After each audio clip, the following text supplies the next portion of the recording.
Hey guys, welcome back to another episode of Biblical Victor Podcast. Let's get right into today's verse. Hi, ChatGPT. I want you to be my co-host within today's episode. Within today's episode, we are going to be discussing Psalm 147:3. God is the restorer of what is broken. In your moments of deepest pain, He is already working to heal, to build, and to make you whole again. ChatGPT, what does this verse mean? Hey there, I love that verse. Psalm 147:3 is a beautiful reminder that even in our darkest moments, God is there working behind the scenes to heal and restore us. It's really about hope and the assurance that no matter how broken we feel, there's always a path to healing. What do you think about it? So for someone who is one, God restores, He builds, He helps you rebuild, He helps you heal. God makes you feel whole again, despite how broken one may feel or unworthy one may feel. And that's just the immense love of God Himself. Now, for someone who is going through a difficult season within their life, is how can one find hope with this verse?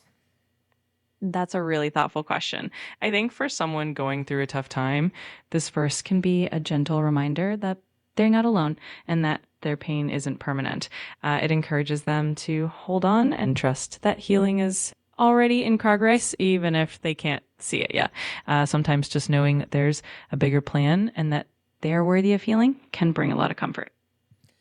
And God is a restorer of what is broken. So, quick backstory about me is I'm very open and vulnerable about my personal story. But I was on a psychiatric hold under psychiatric care in January 2020.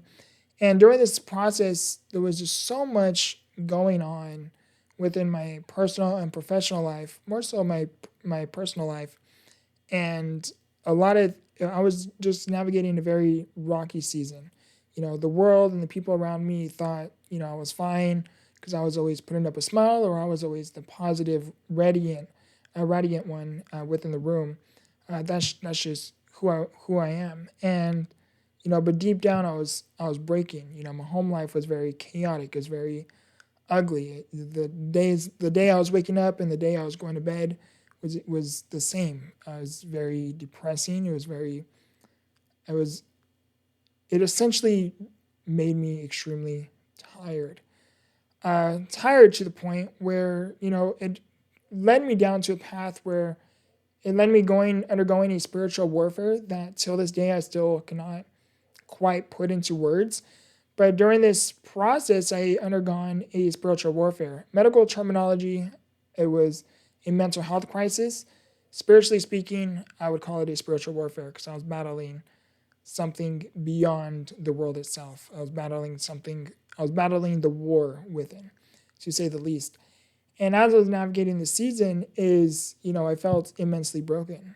The storm I was in completely was destroying me. It was depleting me, and this is here within this experience. During the month of January 2020, there was this divine intervention of an experience where, till this day, again, I cannot quite put into words, but all I can say is Jesus heals the brokenhearted.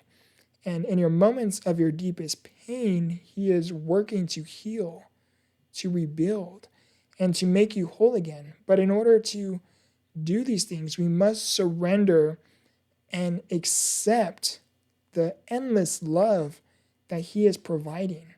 Now, in the moments when you're navigating these difficult seasons, it is extremely difficult from personal life experience to be open to the probability that God is there with you. When you're in a room, you're alone, you're surrounded in immense darkness, and you're just going through a season. And this season has been going on for a very, very, very long time, to the point where all you're familiar with is desperation. There is no hope. There is no light at the end of the tunnel. During those navigational seasons, that is where that is where Jesus saved me. That is where God found me. He found me at the lowest of the lows, the worst of the worst. And He took what was broken, what made me feel broken, and he repaired it. He healed it. He made me feel anew. And during that process, that is when I really began to devote my life to God, because I seen the miraculous works that he has given to me, bestowed upon me, which is why I now devote my life to him, because I seen the miraculous works he has caused and done and provided for me. Thank you so much for sharing that deeply personal story. It's truly inspiring to hear how you've turned that experience into a source of strength and faith. It really shows how powerful that divine intervention can be and how much light can come from those darkest times. Your journey is a powerful testament to the idea that no matter how tough things get, there is always hope and healing on the other side. Now, ChatGPT, how can, I don't want to just make this so much about my story. I'm trying to navigate how I can better enhance my conversations. How can one find inspiration with something I just shared, but be more relevant and resonational with what they are currently going through? Let's just say the audience listening is going through a very turbulent season, and they too are in desperation, and they need hope. Absolutely. Making that connection to the audience is so important. One way to do that is to highlight universal themes in your story. For example, the idea of feeling broken and then finding healing is something that everyone can relate to in some way. You can encourage them to reflect on their own experiences and to remind them that even in the darkest seasons, there's a path to healing.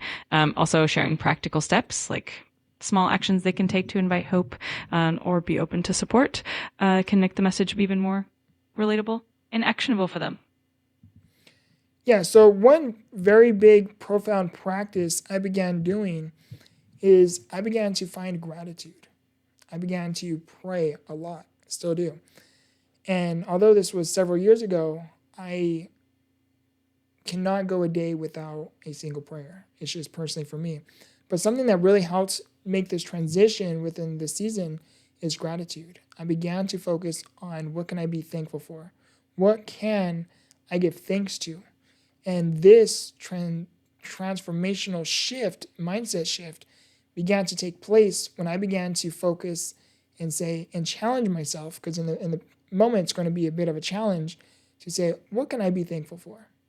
And you begin to look around and you begin to find gratitude in having a roof over your head, gratitude in having a blanket, gratitude in having a bed to sleep on, and all of these different things. So gratitude is a very key factor. I love you guys. I appreciate you guys. And as always, remember, grow through what you go through. Much love.